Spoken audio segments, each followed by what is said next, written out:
Good afternoon, ladies and gentlemen, and thank you once again for joining me on the Roaming Prepper channel. For those of you who have not been here before, my name's Pete, and today is going to be an unusual topic, but it's something that happened recently. I've said before, and I encourage everyone to do this, even if you're not a social media creator, you don't want 500,000 followers, whatever, I do recommend you have at least a Facebook, an X, and an Instagram account, and a YouTube account, obviously, if you're watching me here or Rumble. But more importantly, those other channels and Nextdoor app for your local area. Now, why is that? Because people locally like to talk and share information, and you can find out little tidbits of news ranging from a new farmer's market to a new store going up. None of us can hear and listen and read everything, but getting these kind of summaries in these community groups can come in really handy. Now, the reason I say that is because this week somebody was asking if anyone had a relative driving from Austin to another city. And people are asking, of course, all the neighbors are asking, well, what do you need? Why is that? And, or is anyone driving to another city? And they said, well, my flight got canceled because they didn't have enough air traffic controllers in the airport. So they shut down the airport early. And so they were turning flights around. And my family member, I don't remember the details of the story, but basically, a lack of air traffic controllers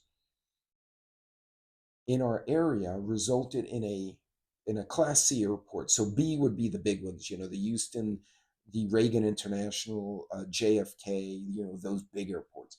A class C airport, or like the Oklahoma, well, Oklahoma City is a B, but like those 500,000 to a million size airports, as far as population. So it's not a small airport.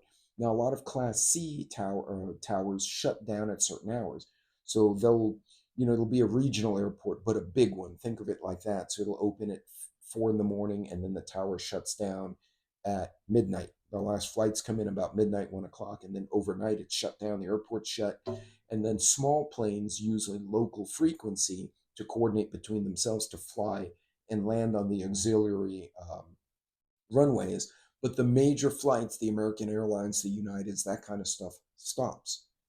So, according to this neighbor, they didn't have enough air traffic controllers for a city that's involved very heavily in industry.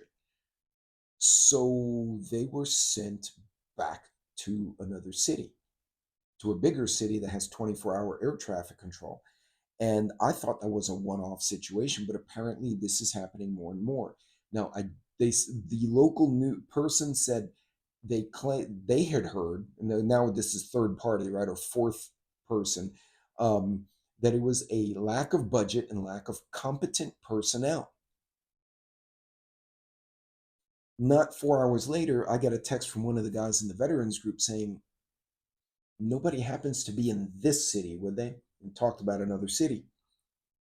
And I'm like, no, I'm not in that city.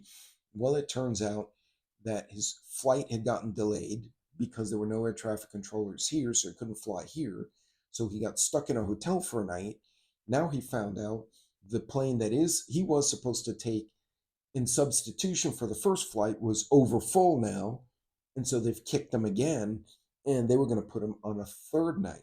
Now, this is something that does happen usually during the holidays, and it's more because they oversell seats. I have never heard it happen in my years of following aviation, which has been since college, that they didn't have enough air traffic controllers in a city that up until recently always has. Now, of course, some people blame the president, saying, oh, he fired air traffic controllers, others saying he didn't. Actually, they're trying to do the opposite. But either way, this is an interesting scenario. You were planning to fly home, and there's no air traffic controllers or insufficient. So you get bumped to a flight, you get bumped to another flight. This is one of the reasons I often say, if you're going to, and here's the other caveat, the people who were stuck in the other cities trying to come here or wherever they were going, because it was hitting multiple small cities at once, were being told, don't leave the airport, because if you leave the airport, um, by the time you get back in, because security doesn't open till a certain time, you may miss the flight that you're now assigned to. So they get stuck in the airport, if that makes sense.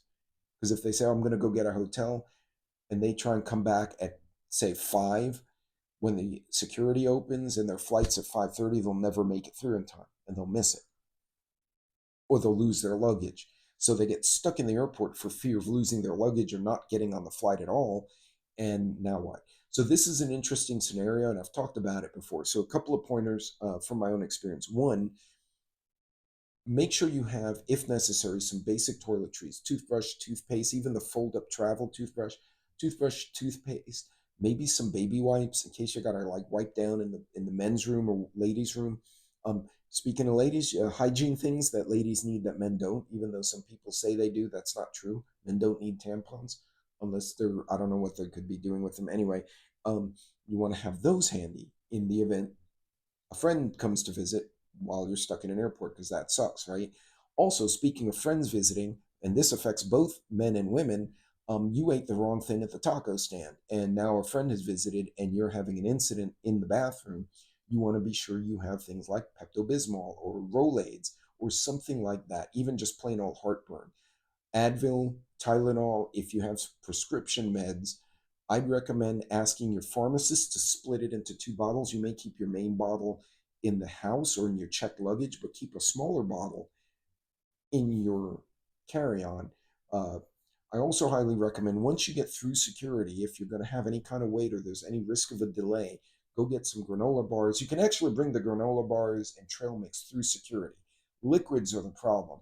But once you get through, I like to bring an empty 32-ounce water bottle. Once I get through, I'll simply go to one of the stores, like a Chick-fil-A or whatever, and I'll buy a soda. I'll get my soda, but while I'm at the machine, I'll fill my bottle with ice. And usually they have a water dispenser. I'll fill my bottle with water. So now I got my Gatorade or my Coke or whatever, and I now have a full bottle of water with ice. That goes with me on the plane. It's just a question of getting through security. You can also buy bottles of water if you don't have the amenity to take this stupid water bottle with you. Try to think of what you need for an overnight stay. Imagine you were crashing at a friend's house because of a storm of some type. What would you want to have with you? Change of socks, change of underwear, and get this, a gallon-sized Ziploc in your carry-on. Why? One, for anything that spills, but two, you want to change your socks or your underwear. You don't have to have nasty socks and underwear in your carry-on. You can stick them in that Ziploc, and then you wash them when you get home, so it doesn't smell up your carry-on, because nobody wants to smell foot in an airplane. But anyway, folks, just a few pointers. Very interesting. So what is in your area? Are you hearing flights are getting canceled or turned around? And yes, according to them, a flight from a major city to our city got sent back. It got redirected to somewhere else.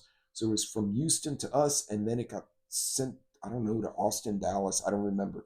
Anyway, are you hearing this? Is this happening in your area with your airports? Now, I'm talking specifically about Class B and C airports that actually have air traffic control, not talking about, little regional airports that we all know the tower's on like from 8 in the morning till 4 in the afternoon and it shuts.